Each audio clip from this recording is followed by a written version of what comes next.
Raphael Bess's brilliant evisceration of the UK government's shambolic handling of Brexit makes for depressing reading from the Dublin side of the Irish Sea, as Tories slug it out, "Does anyone care about Ireland?" the 15th of November. However, the suspicion remains here that the problem is not just with London but with Brussels too. Brexit was initially met with anger by most Irish people, but the upset receded as everyday life got in the way. Now it is back, and the island of Ireland is staring down the barrel of a hard border. These are glum and worrying times. Ireland is caught between undoubtedly ignorant right-wing Eurosceptic British politicians and the mammoth Brussels bureaucracy. Europe will let us down if it feels it is absolutely necessary to do so for its own prosperity and survival. In 2011, the European Central Bank President Jean-Claude Trichet warned the Irish Finance Minister Michael O that a bomb would go off in Dublin if Ireland dared to burn bondholders.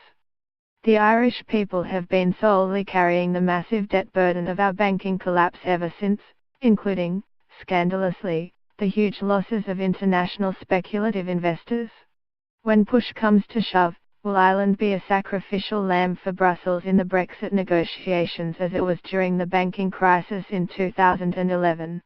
Quite possibly yes. The only difference this time, it seems, is that we might be sacrificed primarily for long-term political, rather than financial, stability in the wider European Union family. Joe McCarthy, Dublin, Ireland. Spot on from Raphael Bess regarding Brexit and Ireland. I like his phrase diplomatic cohesion. We have none. Theresa May can insist all she likes about being benign, but I fear she is part of a process of not taking Ireland or Northern Ireland at all seriously. No PM since Tony Blair has. I recall that towards the end of my period as a direct rule minister in 2006, I was asked at a Belfast reception by more than one person, did I think the next PM would take the same interest as the then current PM? There was concern that the situation would be fragile for many years. I said I hoped so. I was wrong. All three successors to Blair have failed to give the time, effort and commitment to the island of Ireland, be it north or south. There are a series of policy issues from energy to waste that are going to haunt the UK government during Brexit, and none of them need have been an issue. Jeff Rooker, Labour, House of Lords, Minister of State, Northern Ireland Office, 2005-06.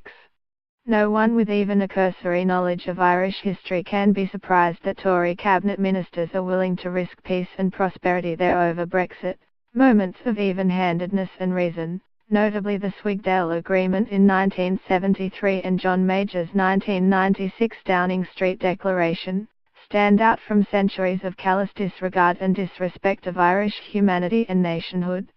While the Good Friday Agreement was proceeding to implementation from 1998, already William Hague as opposition leader could not resist the tribal call to side with loyalist rejectionists at several points along the bumpy road, and few believed that the historic peace settlement could have been achieved under a Tory government. The reversion to historic type was well signalled by the insulting appointment of Theresa Villas as Northern Ireland Secretary.